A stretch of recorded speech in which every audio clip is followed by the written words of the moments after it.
So kuya mo one shot na naman nagbabalik at dahil nga na nerf na raw ang shockwave kaya ginamit na agad natin dito. So dito nakikita nyo naman binabaan agad natin dahil may footstep dito. Kaya iti-testing na natin kung talagang pangit na nga ba ang shockwave sabi ng marami dyan. So dito tamang sightseeing lang tayo dahil nahanap natin kalaban. May footstep eh. Kaso dumungaw dito si Dudong kaya pinektusan agad natin. Down 1 tayo dyan. Meron pa palang isa. Akala ko isa lang eh. Yung pala meron pa kaya nagpanggap muna tayong lumot. Yung isa doon na masyal sinampal agad natin. Kala ko patay na pero buhay pa pala. Kaya tinuluyan na natin yan.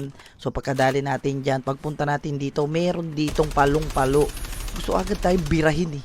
Tingnan nyo naglapag pa ng Ravager. Kaya pagkita namin dalawa siya ay na maalam.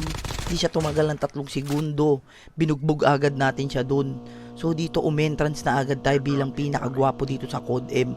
Para kami dito nasa Fast and the Furious na aksidente siya dito. So akala ko ako'y maaksidente, siya pala nabagsakan siya ng kotse, napilay na aksidente.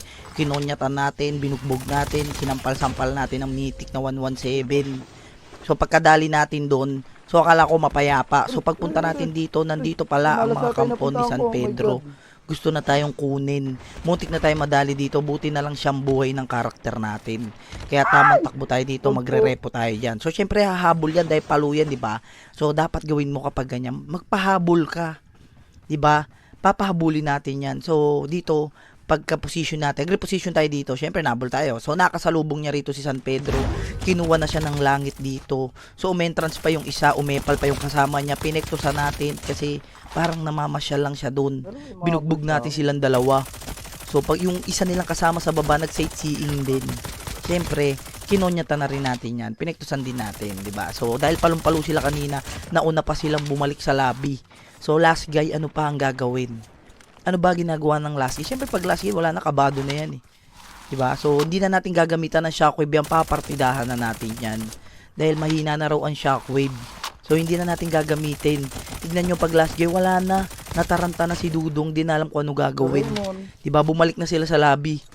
So, siyempre, pumasok na tayo, dahil collapsing na eh. So, pagpasok natin, nadaanan natin si Barney dito na mamasyal. Kaya hinatid na natin siya pabalik sa lobby doon. Kaya kasama niya na ang kanyang mga kaibigan sa lobby, sila ay nagkikwentuhan na.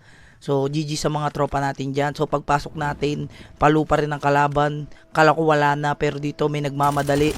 Nagmamadali siyang mamatay. Dito, nag-floor walk siya, nilinis niya yung bato dyan. So, akala niya ma-up niya pa yung sarili niya. Hindi na. Na maalam na siya. Diba? So, syempre, pinartidahan pa natin kasi nerf na nga daw ang shockwave eh. Hindi na natin gagamitin yung isa dito, nagmamadaling mamatay kaya pinektusan na agad natin. So 17 kills na tayo dyan, tuloy-tuloy lang tayo sa momentum. So may gunshot na naman, nagbabakbakan yung dalawa dito. Yung natira, syempre tayo ang papatay dyan kasi palong-palo si kuya eh.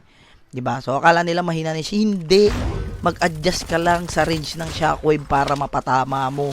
So yung isa doon wala na, kinuha na ng langit, may umepal pa rito, binugbog din natin, 'di ba? So hindi porkit na nerf yung shockwave, kala mo mahina na, hindi.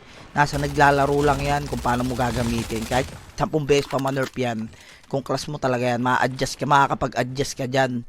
So dito napakaganda sana ng entrance. Mapapatay na sana natin yung isa. Kaso meron pala dito sa likod nagpapanggap na zone kaya sinampal-sampal ko na agad, hindi na natin pinag-react yan.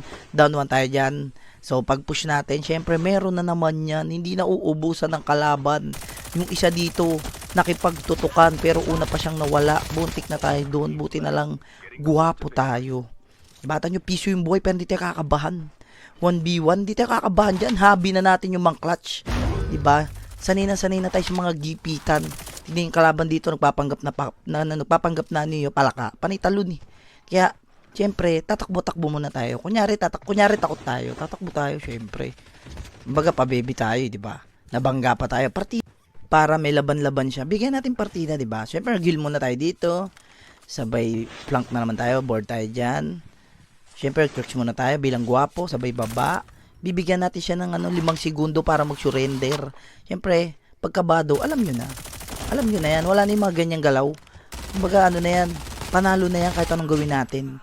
Partida, hindi na natin ginamit yung nerf na shockwave. Diba? Napaka-basic. Diba? Napaka-basic lang ng Codem. Kaya huwag kayo may stress. Dapat lagi lang tayo chill, diba? So, yun lang. So, kung nagustuhan mo yung video natin, syempre, mag-comment ka na dyan and then share mo na rin. So, kita-kits na lang tayo sa susunod na video. Bye-bye!